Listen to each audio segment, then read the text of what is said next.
Beardy and the Beast Media Club. Ba-da-ba, ba-da-ba. This is a placeholder intro song. Thank you for joining us at the first podcast for Beardy and the Beast, a media club where spoilers are not taboo. We'll not burn spoilers at the stake to keep away the darkness. My name is Drew, and with me, of course, is my dark double, Devon. Sup? We're available on most platforms. Feel free to follow us or rank us in whichever manner you feel appropriate. However, if you like us or our content, please give us a share. Today we'll be discussing the film Silent Hill. This is an adaptation of the video game series of the same name. So, Devon, was Silent Hill a sonorous thrill? I really like this movie. I think I just remember when it first came out, there was such odd things with it's always ranked in like the worst video game movies, and well, that's wrong in my mind. I think it's definitely one of the best out there.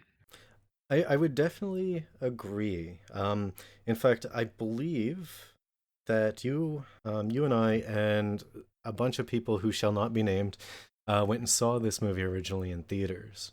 Yeah. That being said, even I didn't remember anything going into this film except for the creatures. And back to your point, as far as video game movies go, I believe this did follow a structure that was quite similar to video games, specifically the Silent Hill series. Yeah. And I think I know why. Apparently, the director, Christopher Gans, is actually a big Silent Hill fan, and he was optioning for the rights of Silent Hills for years Yeah. until he finally got it. And that kind of brings me to something that I noticed when it came to the filming.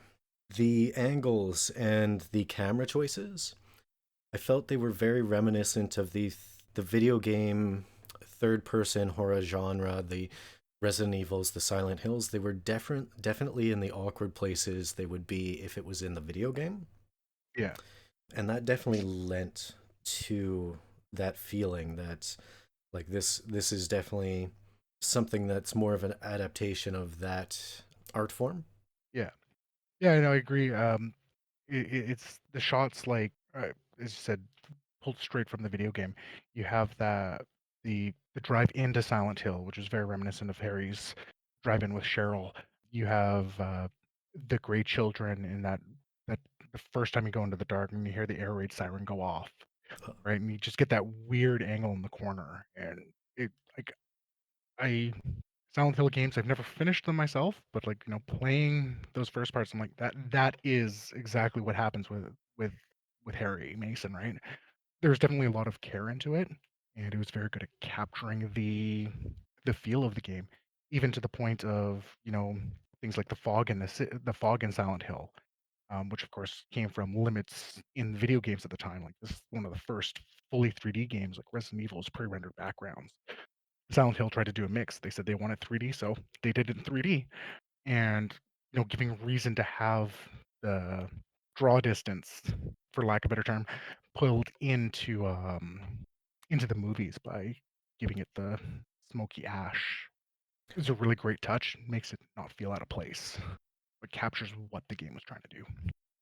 I definitely agree, and the it's interesting how that style choice was fully a result of the hardware capabilities of the video game in the of video game of the time, and how it leans so very well to creating an atmosphere like it did in the video games and in this movie. This kind of feeling of isolation and the main character, Rose, being alone Yeah, and nothing around her. And I think the camera choices and the sound choices for the most part gave you that kind of anxious feeling that you would feel if you were in that circumstance. Like they would have Rose, say, in the center of the shot, and it would be panned in such a way that you would see like a whole great amount of nothing behind her to show her as something seemingly small and insignificant in this space, and there's nothing for her there. yeah, Kind of speaking of the sounds, I found the first thing I noticed when we were watching this in the opening scene. where Rose is looking for Sharon, and Yes. she's running through that kind of foresty creeked area.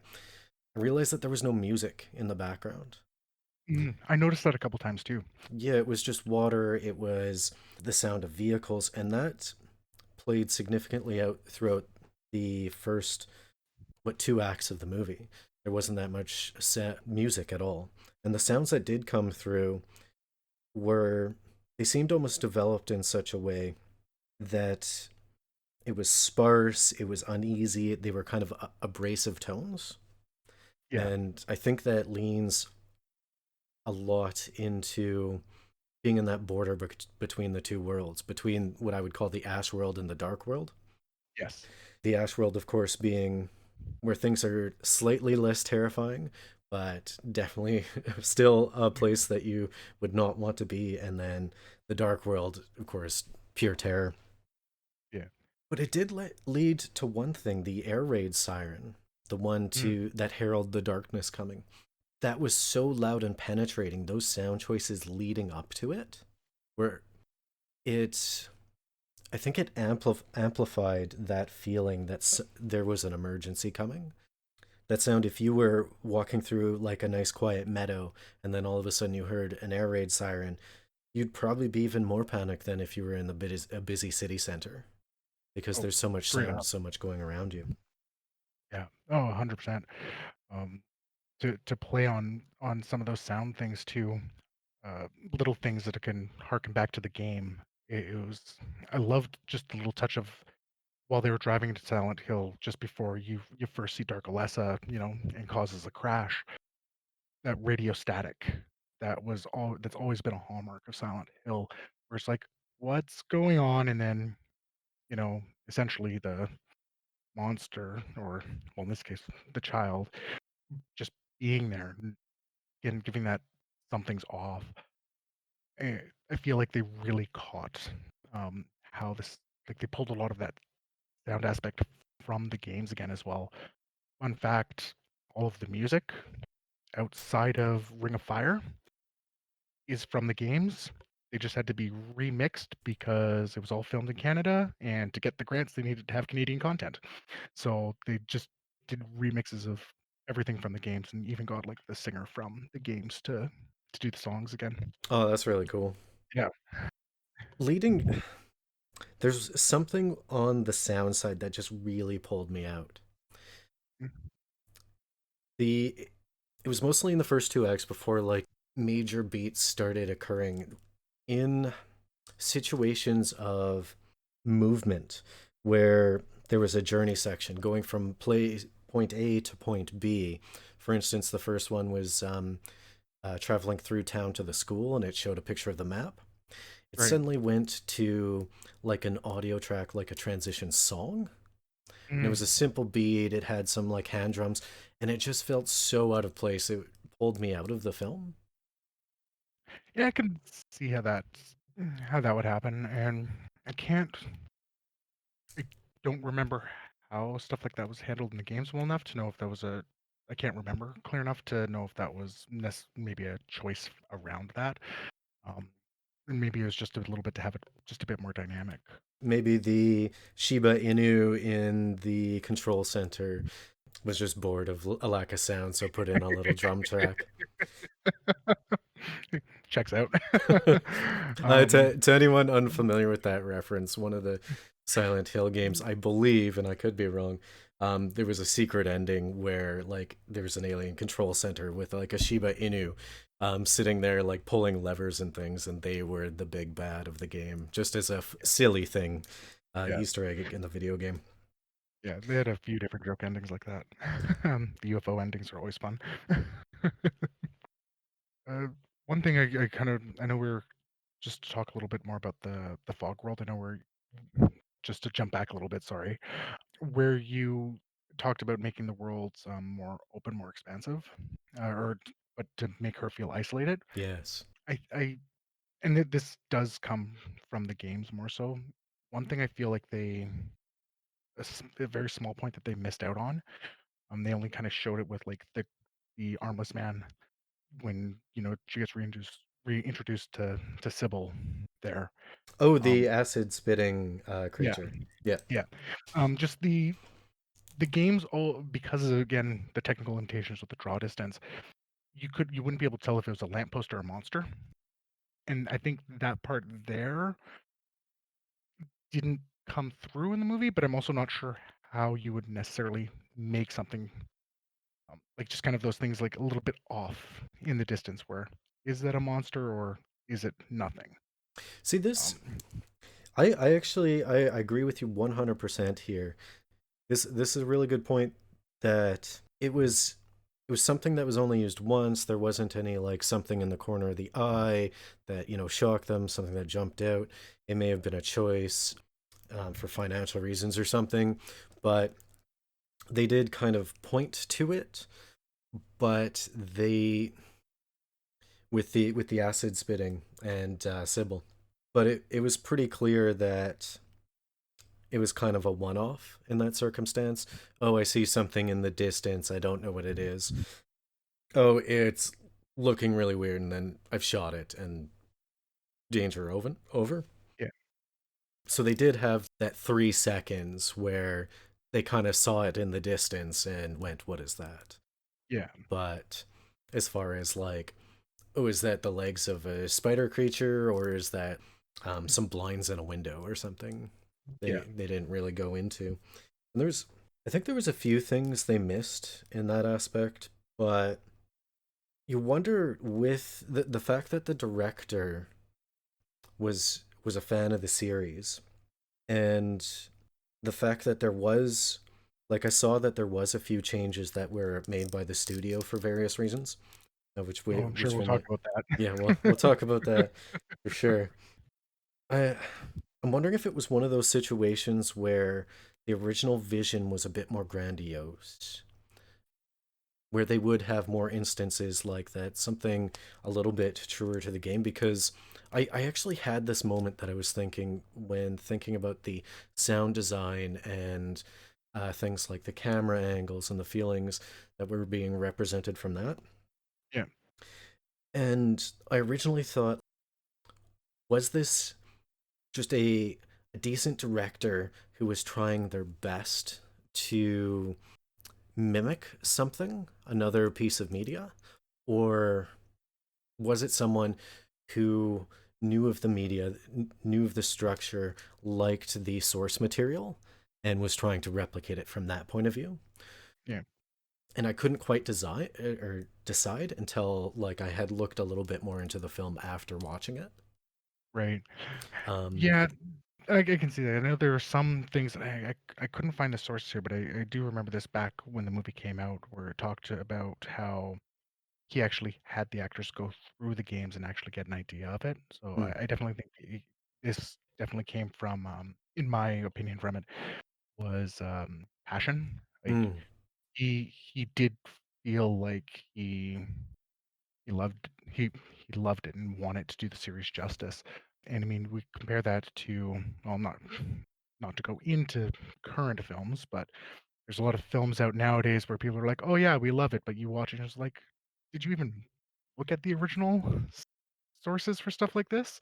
Oh, the Um, concept of oh, we love it, and this is why we have to change every single facet of it. Yeah. yeah, exactly. Like I mean, some story beat changes, but for the most part, this felt like the game. It didn't feel like a cash grab. It felt like, no, I want to do it.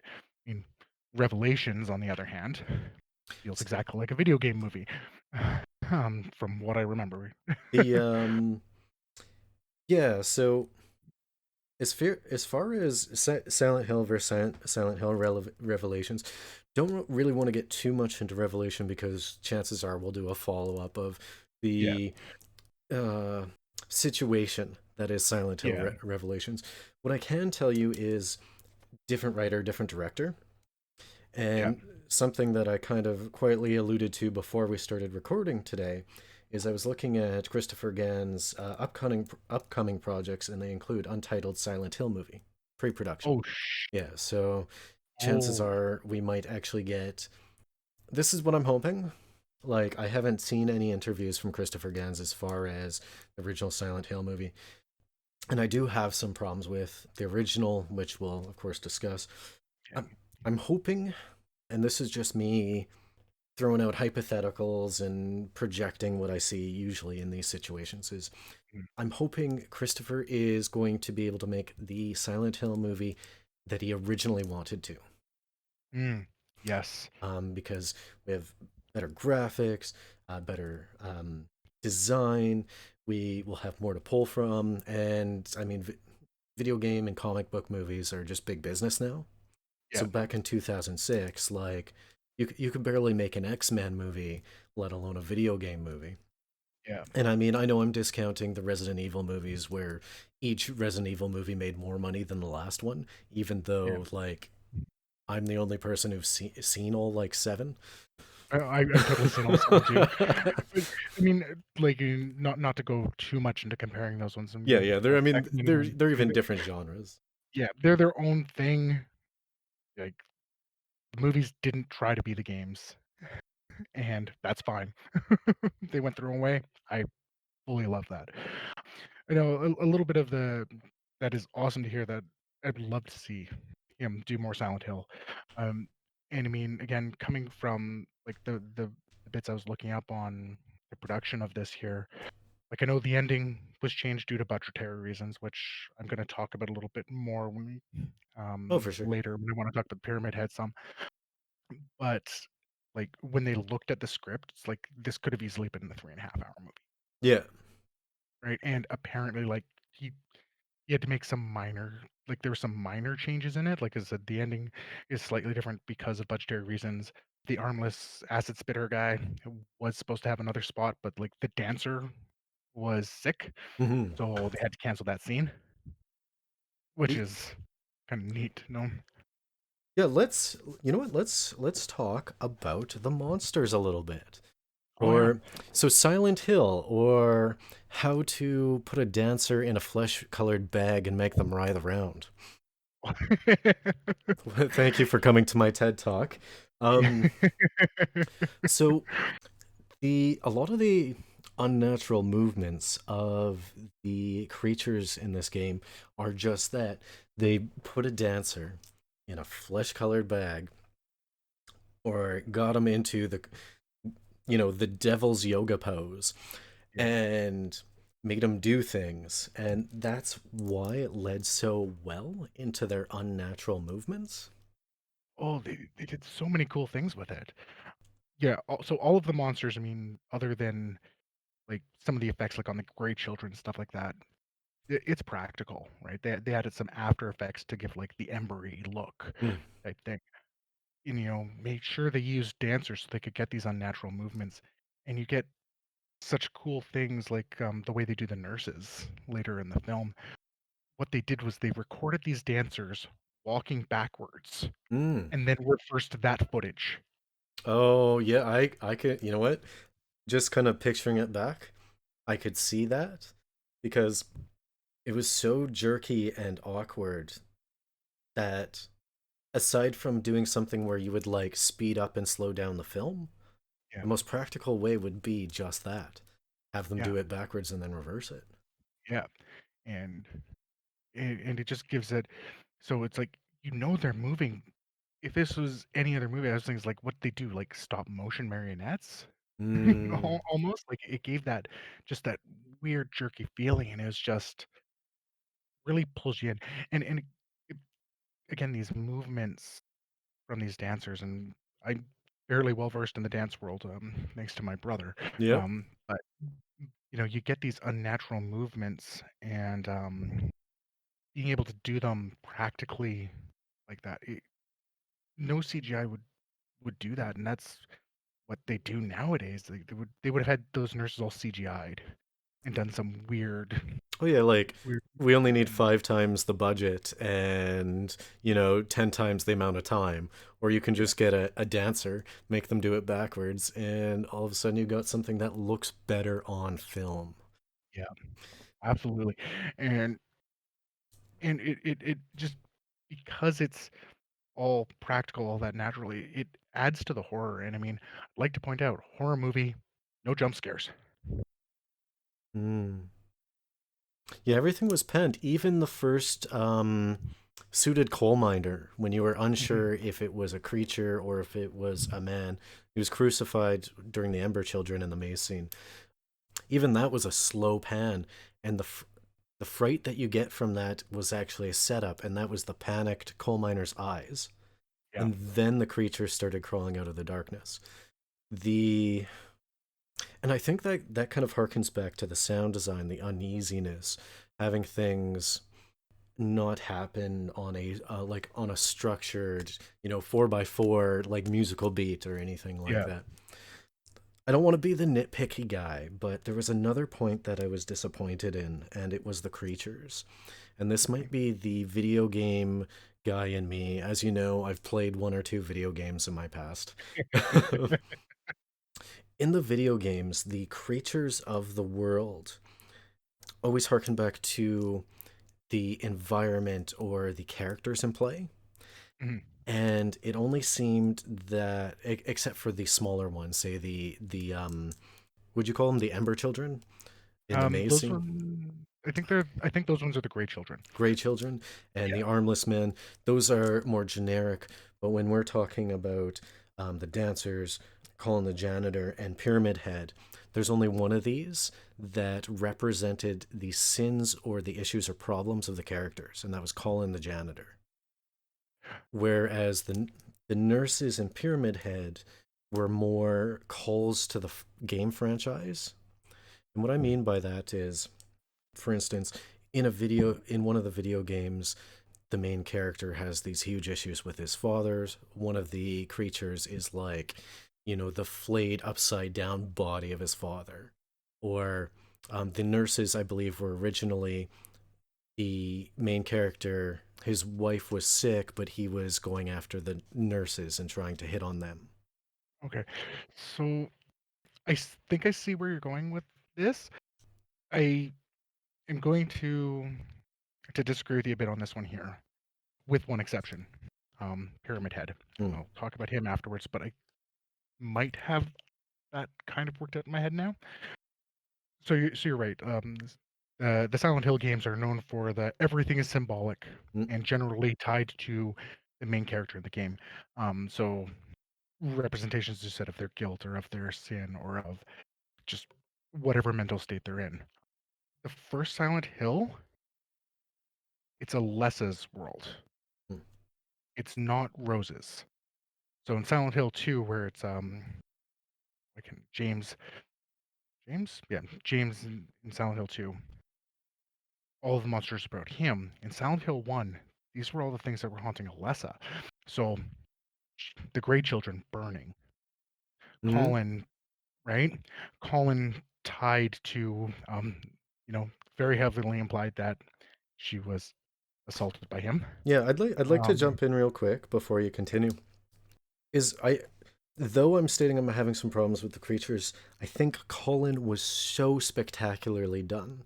oh It yes, was quite obvious they were alluding to an assault of Alessa by Colin the janitor, and it was so well represented by the creature that Colin yeah, became, so well that the touch of Colin on the walls would cause it to rot, and mm, for these dead man face insects to come out. Like, yeah, that's how poison his touch is. yeah, But I mean, I'd like to hear your thoughts on specifically the nurses in Pyramid Head. And I think that's where you were going. yeah. So the nurses again, we got to remember this is tied to Alessa's thoughts. So after she's in the hospital, all she's around is these nurses gawking at her essentially, Mm. right? And you see that with Lisa, right? That they they're the only thing left in her world that's there. And she would see them like I could see her still seeing them as harmful because and they're just gawking at, I mean, when you're burned like that, everything's gonna hurt, right? Yep. So it I think they became more of a target from that and were respond from where she come like where she's from. The pyramid, on the other hand, up until rewatching the film last night, I'm completely against Pyramid Head being. I was completely against Pyramid Head being in the film. Oh, same.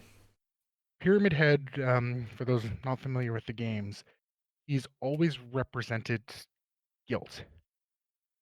He comes after the guilty.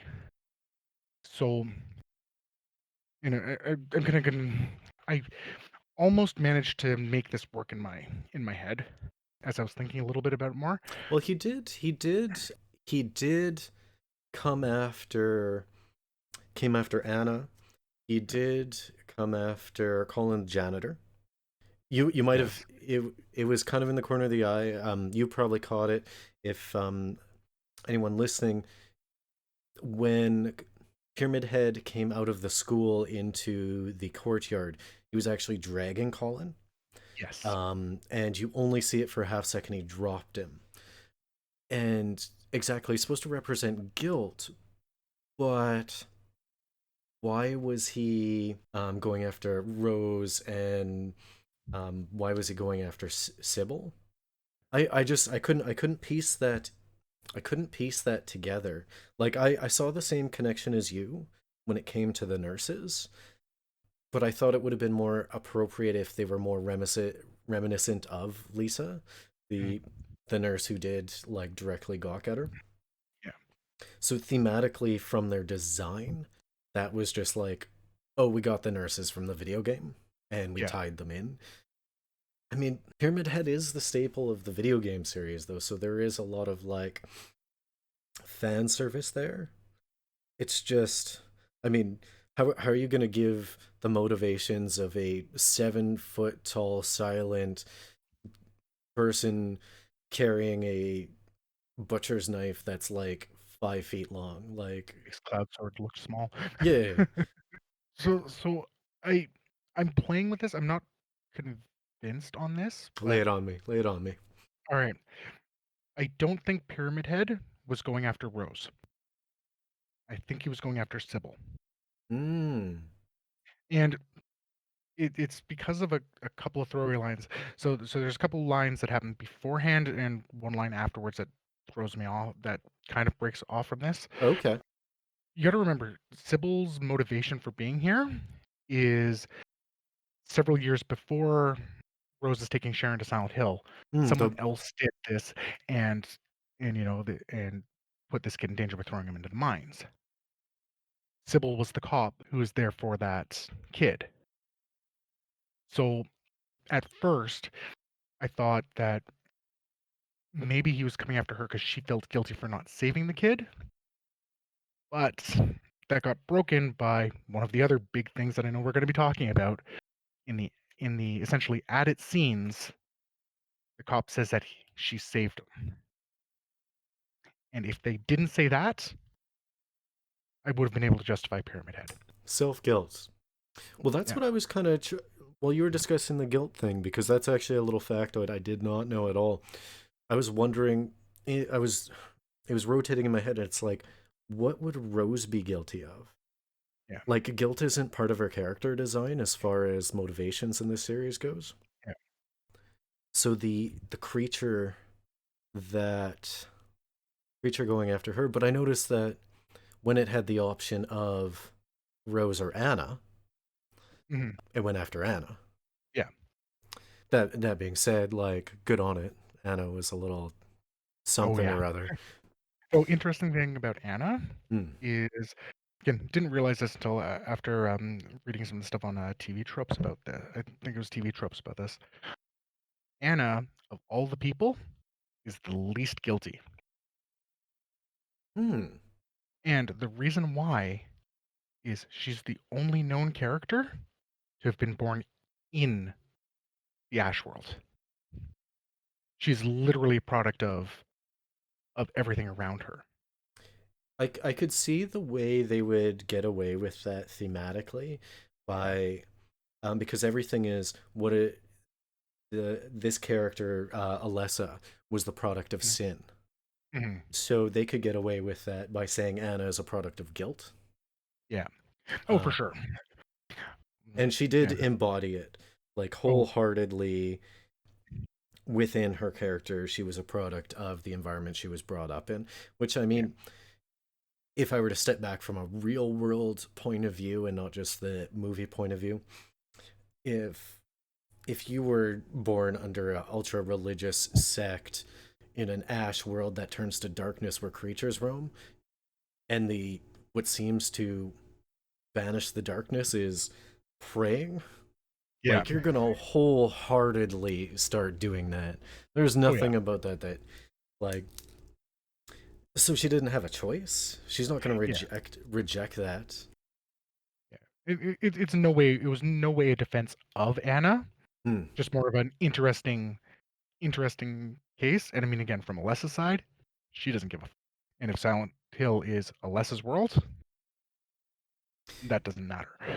So yeah, like the end of the guilt is it's speculation on Sybil's part, Yeah. but it it mostly fits. So I'm willing to accept that, knowing how convoluted some of the symbolism gets in these games. Well, there is a rumored alternative director's cut that's only available in Canada of this film. Mhm. It is rumored though, and I mean it's been 14 years. Yeah, So if you can't find it in the dark shady places, the internet, or in the used DVD bin, you're not gonna find it. yeah. Well, okay, so I noted that as well. Like I found out that of the rumored cut afterwards, but I know you said you don't remember the film very much Mm. from before rewatching it, but there were some things just like I I remembered it a bit differently. But I mean, again, it's been a decade since I've watched the Yeah. film, so I mean that could literally just be misremembering. But we're in Canada, we saw it in the theaters. So it's actually not it's very possible that stuff that I'm remembering actually was there. Like I Mm. remember the church scene being a little bit longer than it was, not by much. And the extended version's only, I think, 10 minutes longer than what was actually released, I think. So little scenes here or there could have been there, and I could have that cultural memory, but Yeah. and then distribution just would have never released the DVD versions. Thinking about the church scene, of course, we need to bring up Sharon, Dark Alessa, the darkness, and the true Alessa, the burn victim. Yeah. Um, Sharon, of course, being the last remaining goodness that was within Alessa. The dark double Alessa being the representation of the darkness or the devil or a demon. It's never clearly said in the video games or the movie, which I like. Yeah. And then, of course, the design of Alessa. I mean, I know she's human, but you could also consider her a creature. And Mm. I really liked this, the burn victim Alessa in the hospital bed with the barbed wire, like almost spider legs, like not even spider legs, vines. Yeah. Like they really made it tried to seem like the barbed wire were tendrils or tentacles that were coming out of this creature. Yeah. I really appreciate the design, and this kind of harkens back to what you were mentioning earlier with the ending. That is the pyramid head, the way that they changed the final scene. I believe the original final scene was supposed to be a bunch of pyramid heads coming in and just massacring everyone. Yeah. I'm actually glad that they didn't go with that. I think that would have been over the top and campy. The inclusion of one pyramid head Mhm. in that final scene would have been good. Yeah. Perhaps like standing in front of the door of giving them the choice, barbed wire tentacle demon or pyramid head. Like, which Yeah. one will you die by? Yeah. Would have been okay.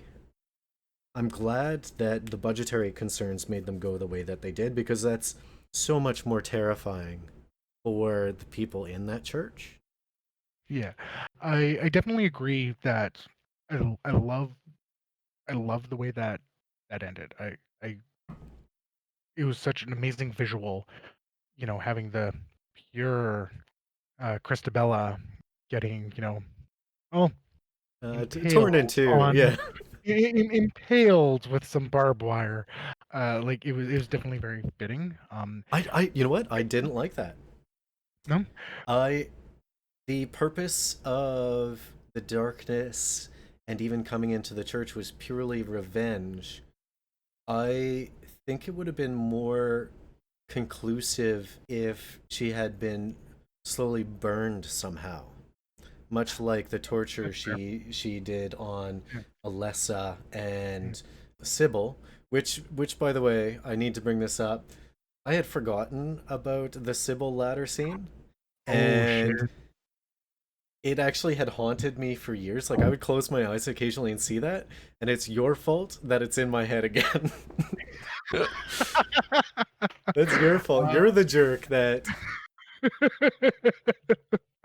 it is um so well done, and the fact that she just to sidetrack slightly, the fact that she cared so much about Sharon, and she has a strong through line of caring about kids. mm, Entire thing, and the fact that she silently takes it and says, "Don't worry, your mom's coming." they Like it's she haunting. she had the most complex and direct motivations. Mm, Like if we were to switch beat, let's talk about the characters for a bit. yeah. Rose was definitely your taken one note character who did the thing I hate the most in films, Okay. which is the entire movie could have been avoided if she had just listened to someone tell her not do something. And that is, don't go to Silent Hill. Oh, you didn't go to Silent Hill? None of that Mm, would have happened. But it's it's something I originally noticed in the movie This Is How I Live Now, which is one of two movies I've ever actually turned off and didn't finish. mm, But I get her character is developed so much that she had to see that through. I will yeah. give her that.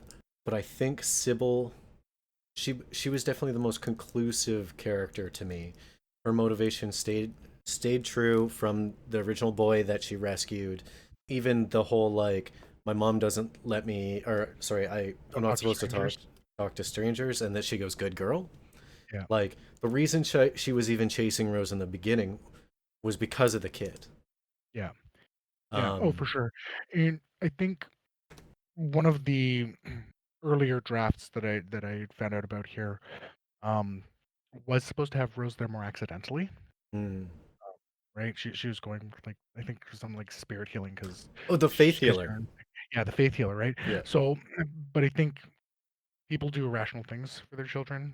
She thinks it'll help even though, clearly it was the wrong choice. Um, Let me put out a public service announcement here. If your child is having panic inducing night terror sleepwalking dreams and screaming the name of a town, it's probably not a good idea to take your kid to that town. especially when a quick Google search shows it's on fucking fire. Yeah. I agree though. You will do irrational things for your kids. Yeah. 100% throughout time, throughout history. It's I didn't mind Rose so much. I did have a problem with Christopher. Sean Oh B. god. And the reason why is his motivations didn't make sense. And this is a post-production thing that happened, and this is which is the answer to what I'm about to say, but Christopher, how they were trying to portray him and his motivations and his actions did not equal. It originally seemed like they were trying to set him up to be a callous man who cared about money mostly. Mm, That was the feeling I was getting. It had to do with how they lived, him in his suit, business suit, him cutting off the credit cards, things like this financially.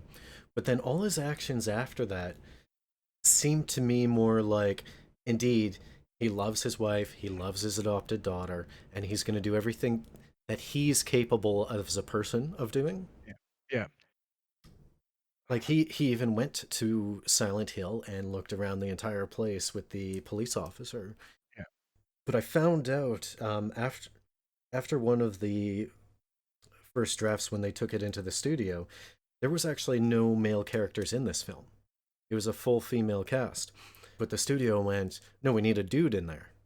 Yeah. And that's why Christopher was written into it. And I think that's why he seems like an aberration.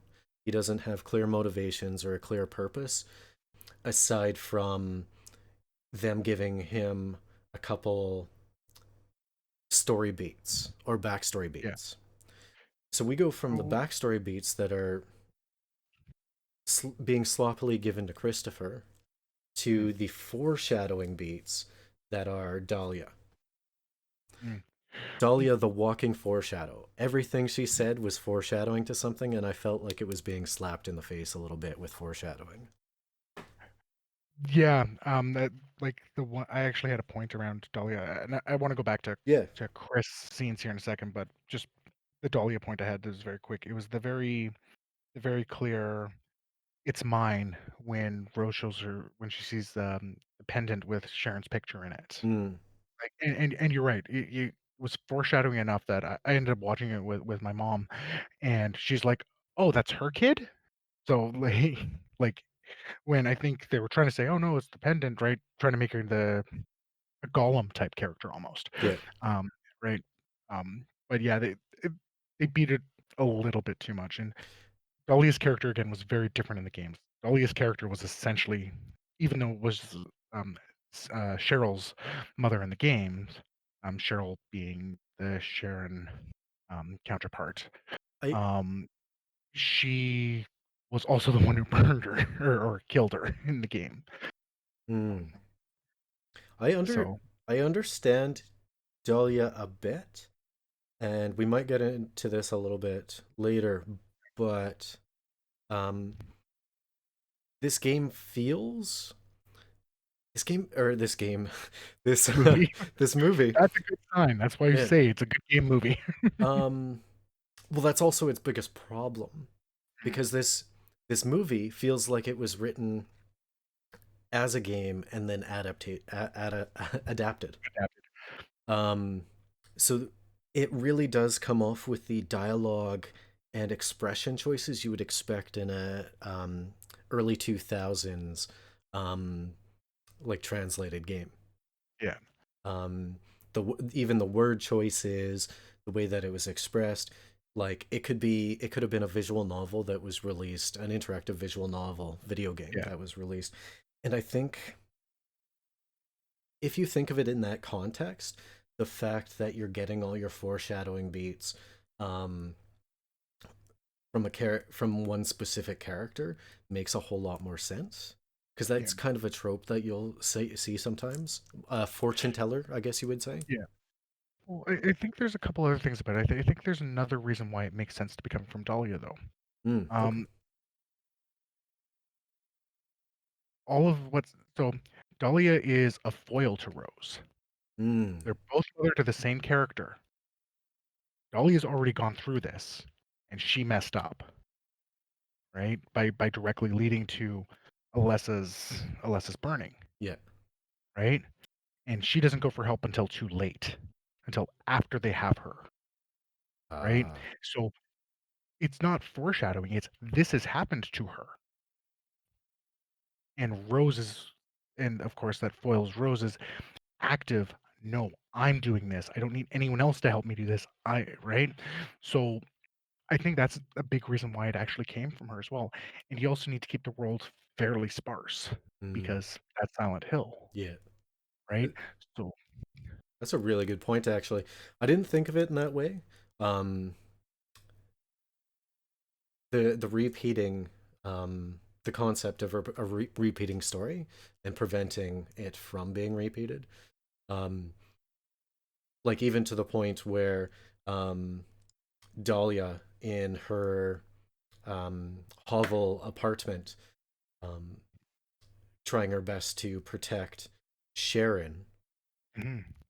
from the coal miners. Hmm.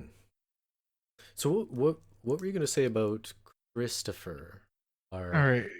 our stunningly handsome Sean Bean?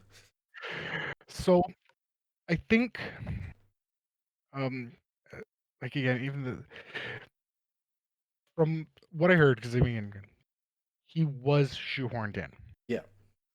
and didn't need to be there. Apparently, he was supposed to be there at the very beginning and at the very end. I think a lot of the problems that we've actually talked about throughout this actually comes from that executive meddling around there, Mm. and it honestly would have been solved because I know Gans moved away from having it being Harry Mason to Rose because he felt he wanted to see the story with the mother doing it instead. I preferred It it. felt more natural to him. I prefer it too, um, but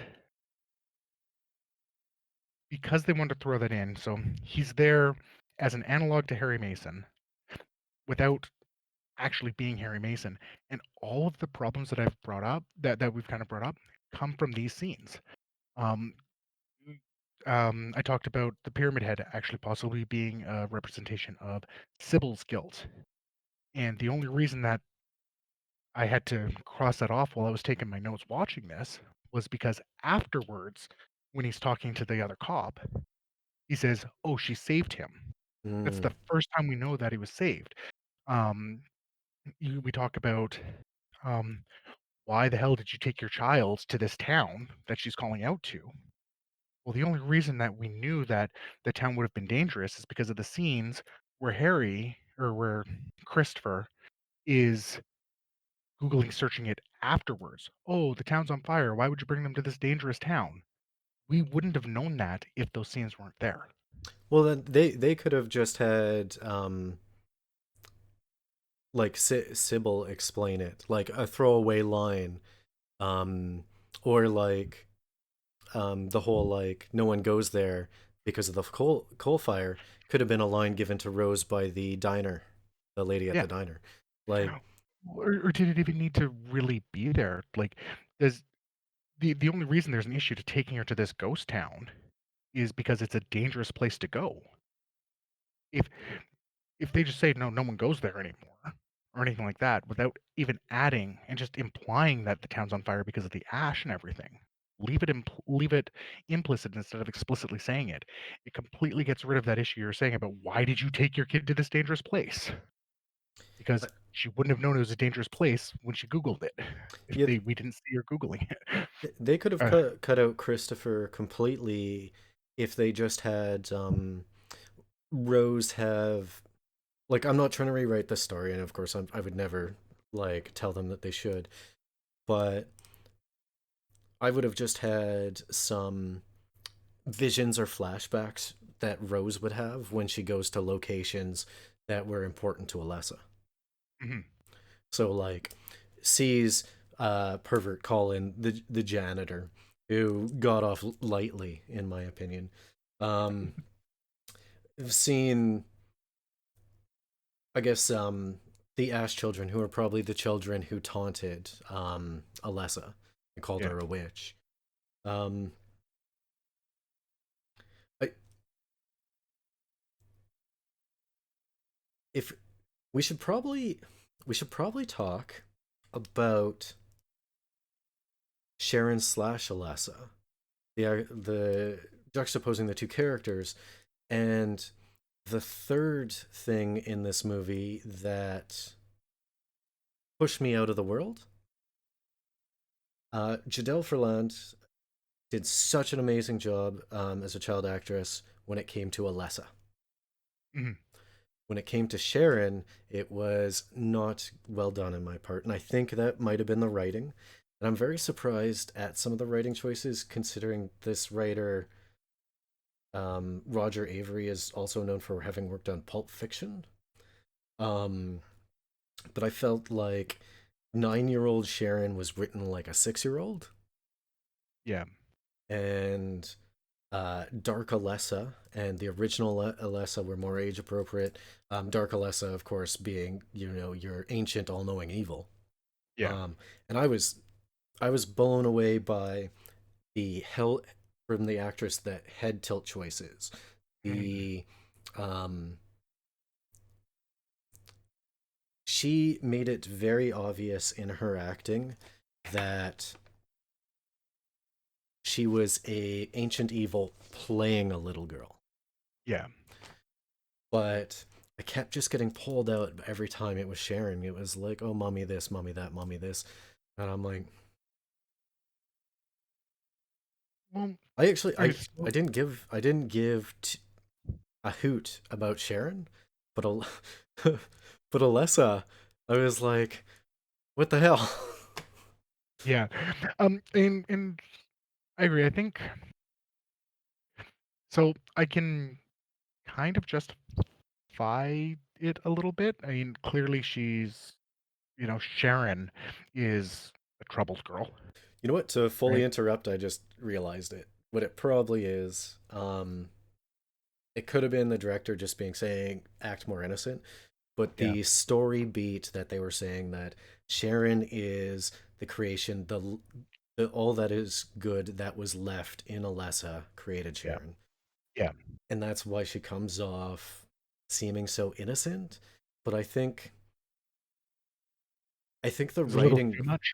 yeah, the writing for Sharon, like it didn't do justice to Jadel's acting ability at that age. And I usually don't like child actors, but she Yeah, was quite good in the other two of three roles that she had. yeah. Oh, for sure. Of course, it's one of the things that I didn't note down. Um, and I meant to. Um,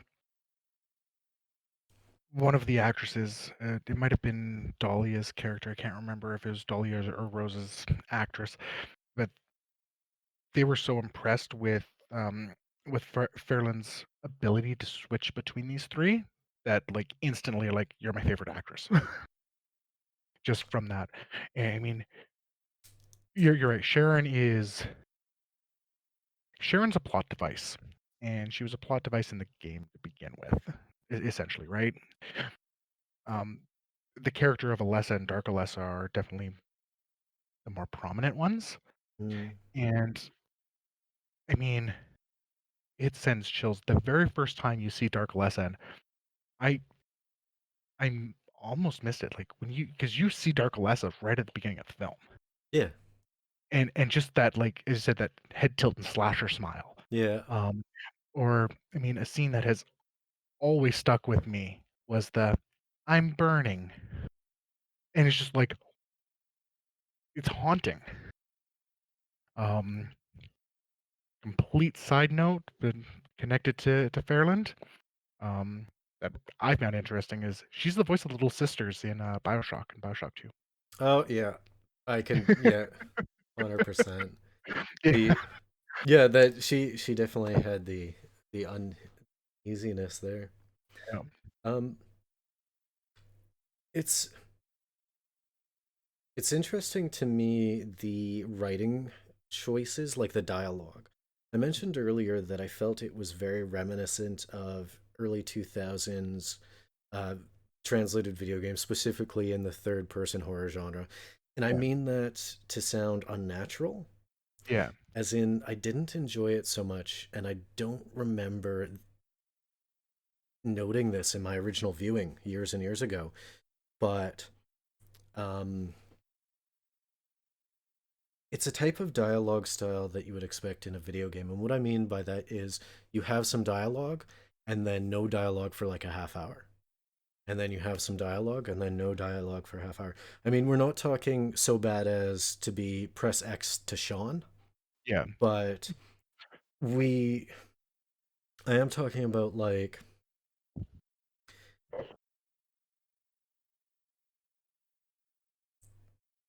I'm not sure if it was delivery or directing urging or the way it was written, but there was something unnatural about it to me that seemed very table read, Okay. less less intense, less involved.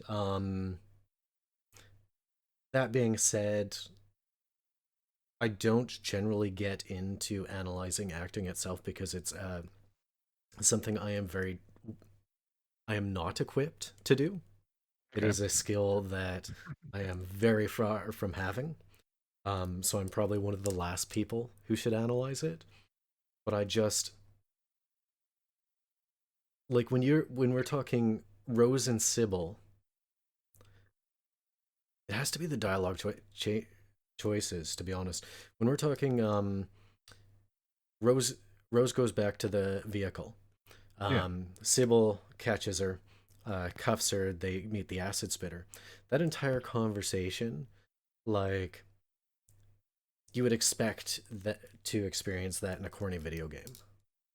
Um, and I'm not thinking it's the delivery. I think it's the word choices in the script. I really am.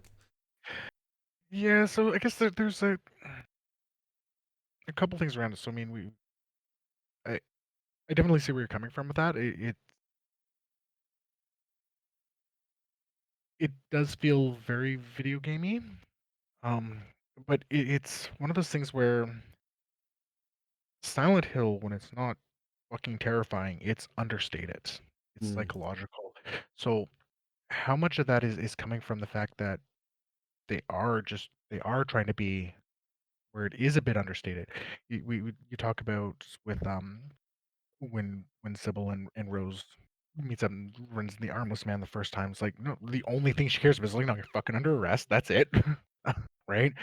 So no, there's no room for conversation in that because the places where the stuff comes out, it's the fanatics who are crazy and let's face it, are a bit unnatural. As I said, Anna knows nothing other than this world, right? So it's gonna be that way. So it comes across a bit hammy, but I wouldn't say I would say it's better than a lot of the horror schlock that gets out there, well, I right? Even mean, outside of video game movies, just looking at it from horror. But I definitely see what you're saying. I don't think it. I don't think I had that same reaction with mm, you, but I can see where it's coming from. I think it's understated. Um, to be able to have dialogue building more and such, again, just going from the writing side, you have to take away from the isolation that's supposed to be there as well. Because that means you would have to be having more interactions, more conversations around it, mhm. right? So I think that is why you kind of get that talk and then talk and then move on to the next point and explore the world as it were.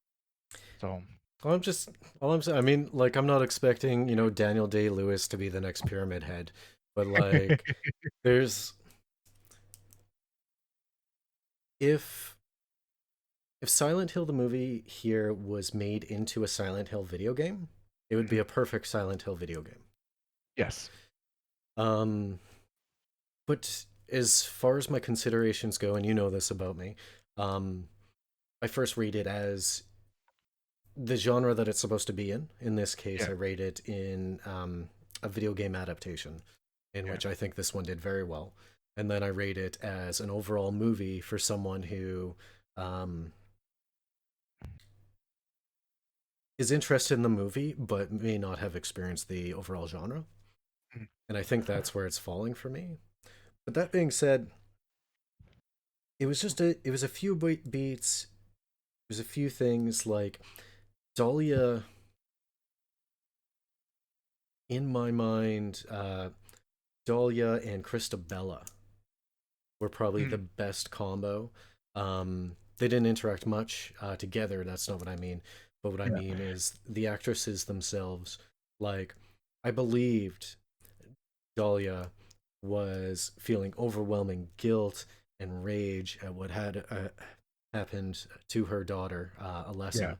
And I believe that Christabella was a fanatic and the leader of this cultish religious sect. Um, Apparently, Alice how do you think it's pronounced, who played Christabella, mhm. she was so commanding in that role that even offstage the actors were were following her. Oh, really? Like actually Yeah. falling in line behind her? Yeah. I could see that because, um, like I would expect some of the word choices from Allison in the movie because they seem more applicable to her character. Um, if I were to step back though, Rose, there was a few occurrences that I just thought were so perfect. There was two times in the movie that I remember that Rose shut down from just pure fear. Mm, Like she was so overwhelmed she could not move and she had to command herself to do so to actually yeah, get up and be functional. And I thought that was handled so well, I believed it. yeah, I'm like I've been in those situations where I've been very injured and it's like, all right, I need to do something about this and I have to command my body to do something. yeah, So I could see that in those moments. So I don't want to come off as if I'm harshing on the actors and actresses, yeah. because in fact most of them are the scenes that they shined in. We're talking Rose in those circumstances. We're talking Sybil on the ladder. Mm, Um, we're talking Jadelle Furland as Dark Alessa, yeah. um, but not Sharon because that role could not make her shine. I'm sorry. With one exception, the very end when Sharon and Alessa are combined, just that look that she gives as mm, they're leaving the church, when she glances at Dahlia, that was that was amazing. we might have Um, watched different cuts. hmm. I don't think I saw that. It is such a minor thing. Like it's just like a small glance, but it's Mm. just that enough to show that Oh, did she? it She did the wasn't little just head Sharon. tilt. Yeah, where it's not just Sharon anymore, but technically is. Mm. It's that letting the Alessa shine through Sharon, which actually could go back to what you were saying about no, Sharon was just supposed to be that innocent, and that's how they did it. Yeah. So, Um. um, I guess one thing that could happen, like just a lot of the stilted bits that you talked about, and um, could just be we haven't gone into other ones around it, was around Sybil and Rose's interactions. Mm. Um, so I actually did um, looking into some of the production history about it. Apparently, the two actresses, Mitchell and Holden, were very different in how they in their acting methods. That it Oh. actually caused some issues with them filming. So I'm wondering if that it could just be a little bit of bleed through from the production side that's Just coming through there. yeah, clash. I could see clashing methods. Like not everyone is, lemon face, ooh, lion face, or Yeah, a lot of these people like if someone can just switch it on and off versus someone who has to method that yeah, has been known for many other movies to cause problems. yeah. Yeah, so all I can say is, Christoph Gans, Daniel Day Lewis as Pyramid Head, make it happen. Um, but you know what? I can't understate as far as Dahlia and Christabella go. I really can't understate how much I appreciate what they were able to do with their roles. Mhm. Some people might think they're over the top, maybe. Um, but I kind of wanted to get back into foreshadowing. Like I was kind of touching base on it earlier with Dahlia. Your point made a lot of sense. But what I do want to talk about is overall the foreshadowing in the film. Great. It was just so in your face. And so for a film that is supposed to be half video game movie, half psychological thriller, it seemed to be only three-quarters of each or Okay. half of each. Like, um, it was almost as if they were like sprinkling a bit of this and a bit of from column A, a little bit of column B, and we'll have a whole movie instead of trying to go in all in on both. The only You might not have seen this film, but there was a Korean monster film called The Host, Okay. and this film had a more extreme version of what I'm saying is it couldn't decide if it was a comedy movie or if it was a horror movie, Mm. and it would jump in between them so quickly um, that it was hard for me to get into. How that applies to Silent Hill is the foreshadowing choices made it painfully obvious what had happened before it was revealed. If I knew, like, I even remember this from watching it the first time, that I knew that there was a girl who looked just like Alessa. She was burned as a witch, um, caused this entire circumstance, and the entire thing was about revenge. Um, like halfway through the film, and that's because it. The choices I like to see are they walk down a hallway and there's disturbing paintings of burning witches, but in Silent Hill, they all looked at for like 36 seconds and talked about this painting of a burning witch. The Uh, um the repeated calls to things like um burning and sin and witch, it just it was laid so plainly to you that though this worked as a video game movie, it seemed to fail on the other aspect, which would be its point, which is the psychological thriller side. so I see where you're coming from, Yeah. but I I disagree for the most part. Okay. Um, I, I think let's instead of calling it psychological thriller, psychological horror.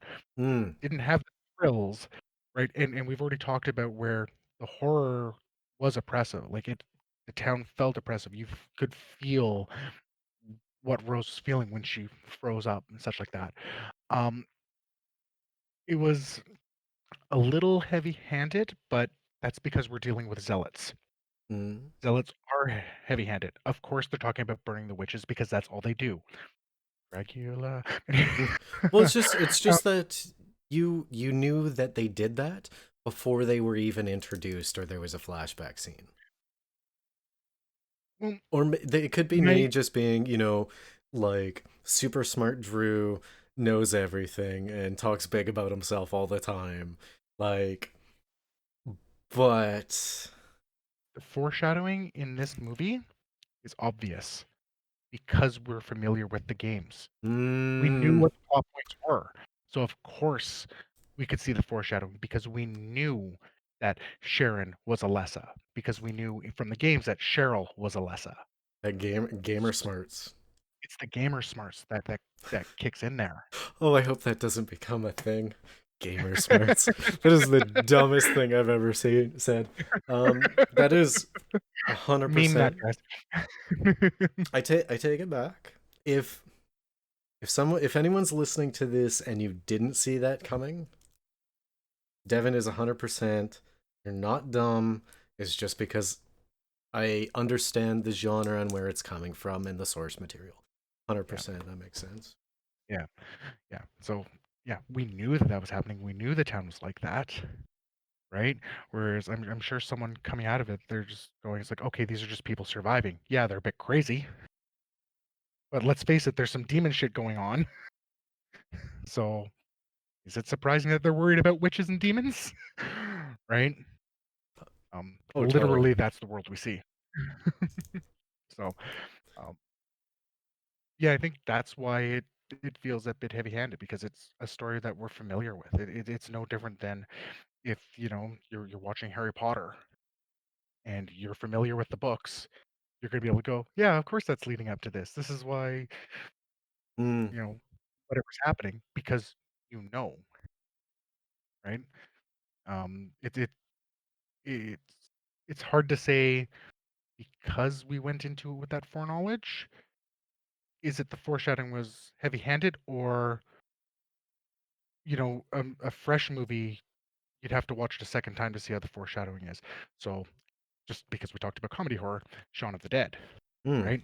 Shaun of the Dead, they literally spell out the plot at the beginning of the film, And right? I didn't catch that on the first watch. Exactly, because we weren't familiar with it, Yeah, it wasn't right? until that second watch that I went, oh my god. In the first 5 minutes of the film, they told me exactly what was going to happen. Exactly. Okay. So it's hard to say. Like, I mean, I think when we talk about the foreshadowing, is like I mentioned earlier with Dahlia going, "It's mine," right? Yeah, sure, mom picked up on the fact that, "Oh, I think she's talking about the kid. I think she thinks the kid is hers." Mm. And knowing that the kid's adopted, that is even a logical thing to go, right? Yeah. So you could be going, "Okay, this is the mother," or you're going, if you're not quite paying attention to that, you go, as I said, the Gollum thing with, "Oh, it's the pendant that she's after." Yeah, I don't think many people would pick the golem thing. I think it was so heavy-handed that they would draw. I think the assumption that the average viewer on a first watch, who's not familiar with the source material, they would come into that and they would be like, they would think that Dahlia is the biological mother of Yeah, Sharon, yeah, and that um, Rose was the adopted mother. Um, which, I mean, I wouldn't call that misdirection, but like parallel direction. It's similar enough to yeah, the plot, and then that gets expanded upon. That's a yeah, very good point, I think. yeah. So, um, yeah. Just trying to think other things like, and you're right that there was again that bit of gaminess to a lot of the foreshadowing. Um, I a couple of things I noted right off the bat when I was watching the film. It's They actually made it clear that it was going to be religious right Hmm. at the beginning, because when she saves Alessa, there's the big cross lit up in the background. I Um, I actually I'm really glad you brought that up because I forgot that because what I had done was I had started the movie and just as she was about to save Alessa from jumping into the water hole or whatever it was, yeah, I actually stopped the film to go grab my notebook, and then I watched right. that scene again, and it wasn't until that second time that I saw the cross in the background, Yeah, and then the other iconic uh, icons and things that they were showing, like proverbs from Revelations on billboards and things. Those were more straightforward. Um, but I like to see that stuff in the background, like that cross. That's the kind of things that I like to yeah, see. yeah. No, I like that. I thought it was a really great touch, and I think it goes back to again that foreshadowing, where I think it'd be very easy to take that image and go, "Oh yeah, no, the mother's the savior," Mm-hmm. type thing, right? But then you go and realize, it's like, no, this is a religious hellhole, literally. You got the demons walking around and everything. um, so it, it it tied to that in that way. Um, Other little things, just kind of like that cross that I saw, that was interesting nods and just interesting symbols to see. Um, Little things like the graffiti Mm, just before she saves them there. Cheryl is written there, which of course is, we've said a few times, is Sharon's analog in the games. yeah. Um, and just little things like one of this town, the city, or the stores in the downtown was M.T. Rooms. Oh, empty rooms. Yeah, and it was like, I like that. It's just those little subtle things that are there that add to it. Um, I think, yeah, I think the gaminess of the imagery is that it's that mix. I actually think they did some of it well, because the paintings in the games or the drawings in the games were also Harry's um, way to know where to go next. Mhm. Um, I think neat kind of seeing the drawings, and then see them change. The one being the school, the one being the church, and actually kind of, or again, just Alessa with her, or Sharon with her friends turning to Alessa and all of the demons. I actually liked those little bits as both callbacks to the games and as a narrative device showing what's going on um, in the world. So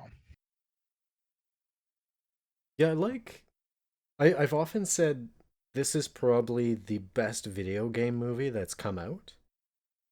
For it being a movie adaptation of a video game and give you that feeling. Yeah. Um, as far as I wouldn't give it the best movie from a video game. No. Um, I do enjoy this film, but the enjoyment that I get from it is specific to the fact that I like the source material, those callbacks, and that's what allows me to give enjoyment to it. I could see your average viewer, someone who's not familiar with the like early 2000s third person horror genre, uh, not enjoying it. And I understand why was it Ebert gave, not that I ever actually agree with critics, but I understand why Ebert would have given it like 1.5 stars or whatever it was. I Yeah. disagree. I would give this one probably 4 out of 7 Anna skins. Um,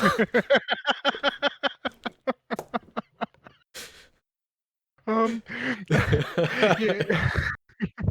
yeah. I think the critics I as we've been talking about this, I can kind of understand where critics rating comes from, where you're talking about those little things like where the acting seems a little bit stilted, that type of thing. Let's face it, critics don't like horror films, period, and they don't like video game movies, period. That's Good true. luck finding ones that have good ratings, and when they do, it's The Exorcist, and good luck matching that.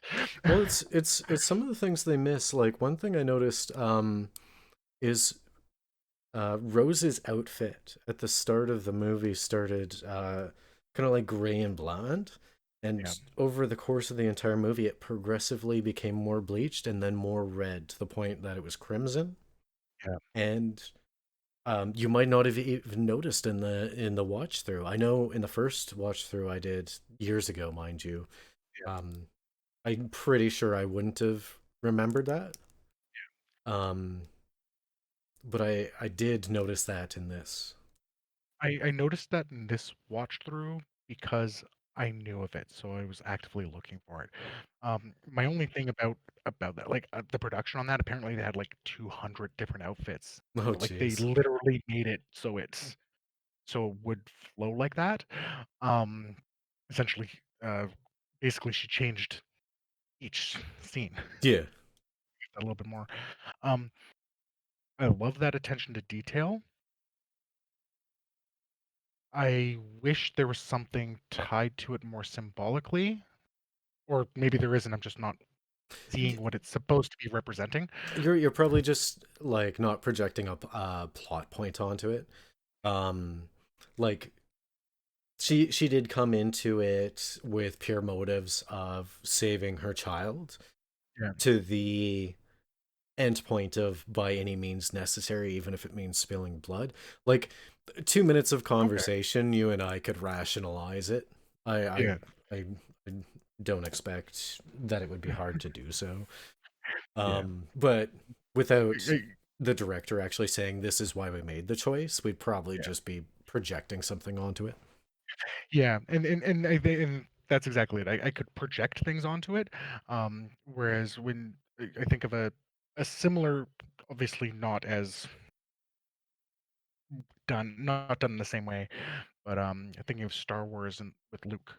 Um, Mm. he goes from the when when he does kind of struggle in like Jedi and Empire, he's wearing the all black, but at the end when he saves Vader, um, it it opens up a little bit to show white, Mm. right? I Like mean and those that was those so that I'm Mhm. I'm I'm saying that that's why I'm trying to wonder what like and that was supposed to be a showing of he hasn't gone to the dark side, but he and so I want to see something like that in there in Silent Hill. And I mean, he said that could be a good rationalization for it, but Mm. that's all it is. Yes, we're just rationalizing. I'll Yeah, tell you one thing I did notice, and it was a callback. Um, you probably noticed it, you might have dismissed it, but the callback, I actually wrote it in my notes specifically because I liked it. Um, so you started the near the beginning of the movie. There was the scene at the tree where they kind of had a nap. They were like Yeah. cuddling at the tree, and then at the end of the movie, during the church massacre, while she was protecting Sharon, getting her to close her eyes, um, they also woke in a similar manner, in a similar position to that original scene, Yeah. and that was a nice little callback, a start and a finish to the film. Yeah. Um, it put some really nice bookends on it. Um, I noticed. I remember you said there was a few things. Was it regarding Christopher that you wanted to speak of? So so yeah, we kind of moved away from this. So again, I think a lot of the story choices, and I said this earlier, a lot of the story choices are broken because of the scenes with Christopher there. Hmm. Um, and you compare it to the game, it's essentially the same story as the games without needing those filler bits in there. Yeah. Um, there's actually a fan edit of this that cuts out pretty much all of his scenes. Well, I mean, you don't really need him. You can replace, like, I love Sean Bean, Yeah. but you could have replaced his character with two lines of dialogue. Well, and that's originally what it was, right at the beginning, right at the end, Yep. right? It fixes a lot of the plot holes that are there, um, or plot contrivances, I guess is the better term. Like, Yeah. why are you going to town this morning? Um, the only benefit that I see to Chris's scenes was when I was talking to my mother about this afterwards. She she said she liked his scenes, and not necessarily from the story points, but it helped her understand what the worlds were. It helped her see, here's the real world, here's the Ash world, here's the dark world. It let her know that it was the Ash world wasn't I the real did world. I did like some of the juxtaposition that they did, Mm, specifically in the school scenes between the Ash world and the Dark world, and then they had the parallel of the real world while they were searching, the police officer and Christopher alongside it. Like same place, but they can't meet each other. I did enjoy that thematically. yeah. Um, I think it's. I'm trying to think. I enjoyed things like that, but I still think it could have been done without the use of the Christopher um, character. Yeah. And I'm try- I believe they were trying to use him as the trope. I believe it might be called the Cabbage Head.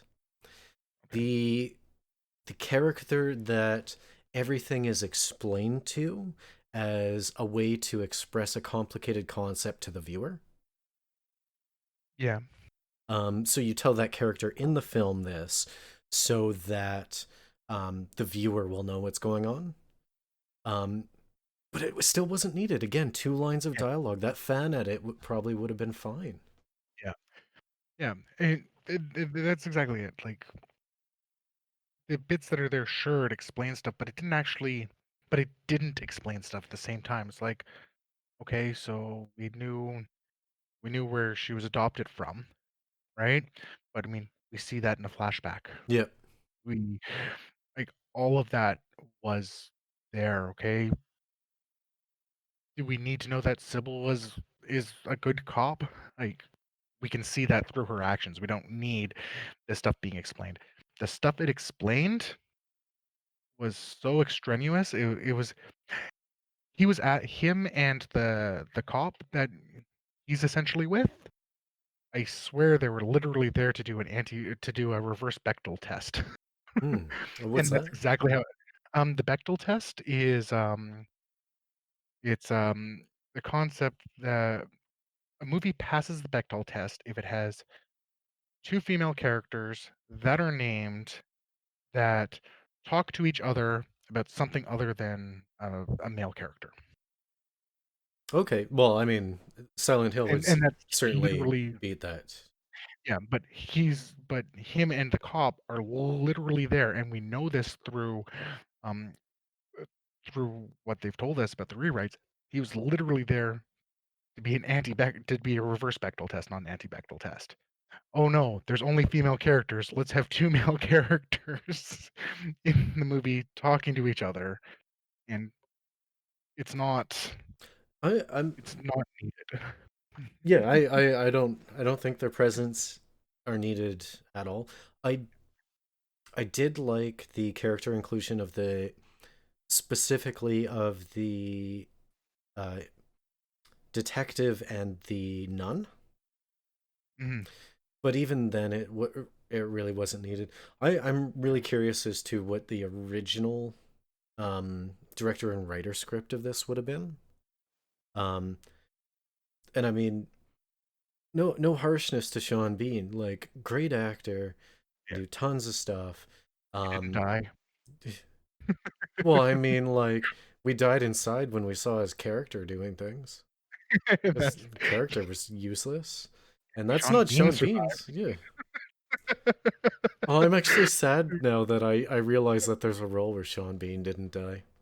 Yep. I mean, in the end, he was definitely the character was definitely dead inside, lost his Yeah. kid. I mean, I imagine drinking and suicide was all that was left. Um, Yeah, it's yeah, it I get it, and I mean, I think from fans, from everything I've heard from actual fans, Sean Bean is like Christopher's inclusion is the weak point, yeah. and that's pretty much across the board. I think that's why there's that fan edit, Well, I right? mean, I would only disagree because I found Sharon so abrasive and annoying, and Yeah. like it's one of those PSA never strike a child in anger, like seriously. But um it's one of those children that you'd be standing there and be like, I just really want to backhand you. You would I'm coming Yeah. off as a terrible person, but you've thought that. Honestly, um, luckily we don't see Sharon so much. Most of our interactions with her is Alessa and Dark Alessa. Um, and so and that could be part of it too. Like with Sharon, like I understand you saying that. It's we see so little Sharon that that's all they can do. And I think it's going to make you feel somewhat sympathetic. They're trying to make her the puppy Mm, absolutely needs to be taken care of. So if anything's happening to her, you're going to be get that extra nerve built up around it. I'm just, Um, but you compare that to, like, I mean, John Wick's puppy died, and I was devastated. And then I immediately justified everything that John Wick did to everybody for 3 films. But yeah, like Sharon, yeah, yeah, and I in was more like, you know what, give me more Dark Alessa. yeah, no, I don't disagree with you. Some of this is just kind of that justification, and I Yeah. think a lot of people like. I think I saw some critics like complaining about uh, Fairland's Fairland's role, and I Mm. honestly think most of that's just for some reason they're just thinking Sharon. They're not thinking Alessa. They're not thinking Dark Alessa. Oh, if like, I mean, I'm pretty sure original Alessa only had like 2 lines or 3 lines, maybe, but Yeah. they were infinitely better than anything that came out of Sharon's mouth. Yeah. And this is how you know you're convincing. Like again, I don't like child actors Yeah. and actresses, and I am differentiating between the 3 characters that this child actress portrayed, Yeah. and like, um, and I mean, I've watched The Boy too because a friend I of haven't mine watched like that a friend of mine worked on that production. I watched The Boy too, and I'm one. Okay. like, all I did was like child actors. Um, and there's some good ones. I'm just saying, Macaulay Culkin, hands to the face, singing in the shower, whatever. And let's face it, it's a general thing. For the most part, child actors aren't very good. Everyone knows this. Child actors, I mean, they don't have the experience. And I mean, as you said, I think keeping in mind that most child actors are Sharons, Yeah. The right? roles are generally, yeah.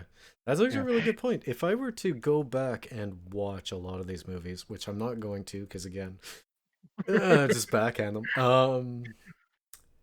I am wondering, with that newfound perspective that you have enlightened me to, whether I'd be like, oh no, it was just the writing. Hmm. They created a Sharon, and this is the new trope that I'm creating at this moment in time, is a specific type of child role that is somehow super annoying, and the over exaggeration of what that child is supposed to be Yeah. Yeah. is now called a Sharon. You've heard it Yeah. here first. Beardy and the Beast. Subscribe, follow, upvote. I don't All even that care about stuff. those. Just I'm telling you, just share it. If you like it, share it. Yeah. um, yeah. No, I really think that is because yeah. Um, yes, share. Don't be a don't be a Sharon. Don't be a Sharon, be a sharer. Yeah. I'm never saying that again. Until That the is. trope comes Oh no. up. If you have me watching more films, which you've already haunted me with Sybil's death for the second time. I'm pretty sure seeing Silent Hill was probably your your idea in the first place. You were probably like, "Oh, my name is Devin. We should go watch Silent Hill because we're buddies." Yeah, probably. You sounded exactly like that. 100% those words. I have it on recording. So you had another point for this film. So the other thing that I want to talk about, and you kind of touched base on this earlier as well, um, is um, introduction to a franchise. Um, Mm, I do believe that um, it's definitely one of those big things in watching a movie from that standpoint and such. Um, this is one of those films that it's, I think, harder for us to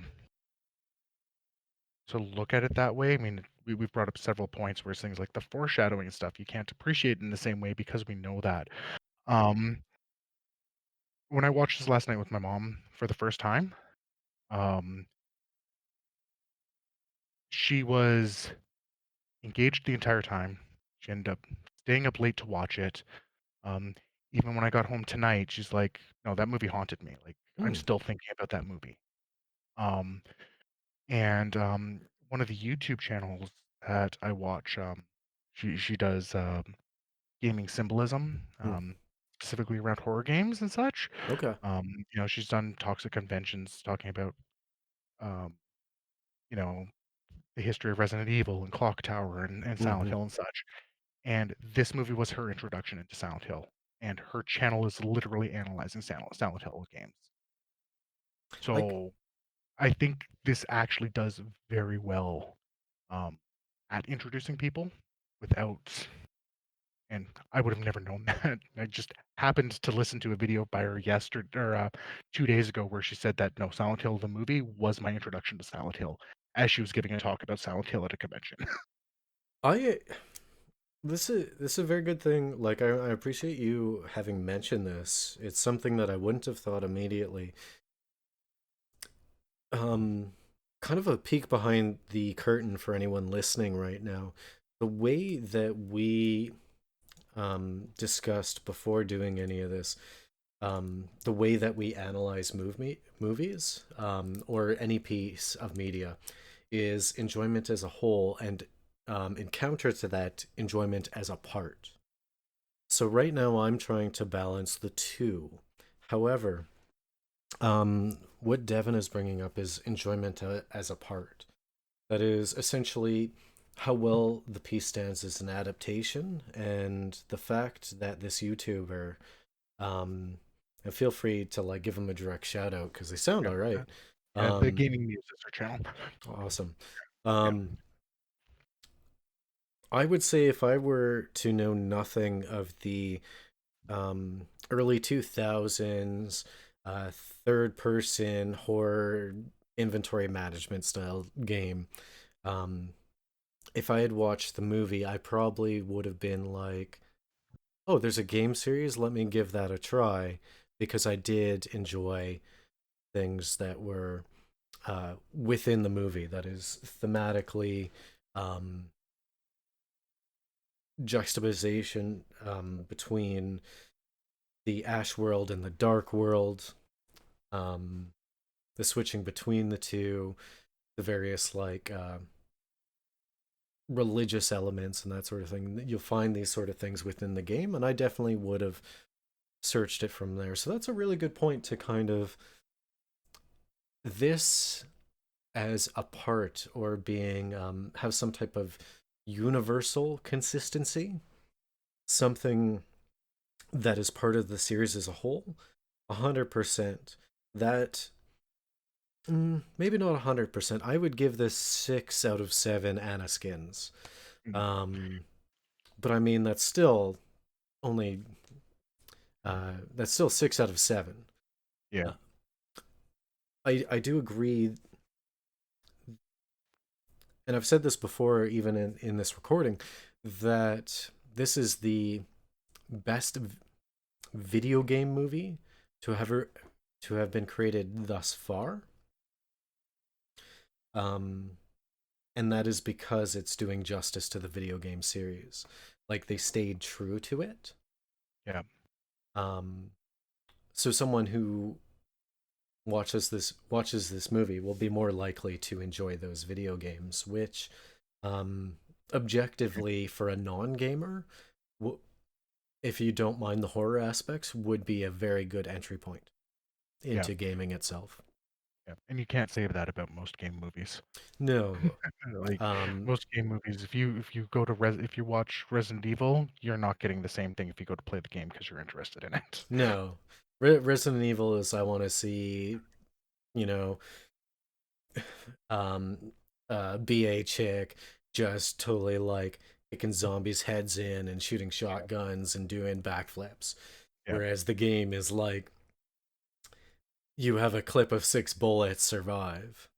Yeah. Um, this it definitely translated better into the Silent Hill movie.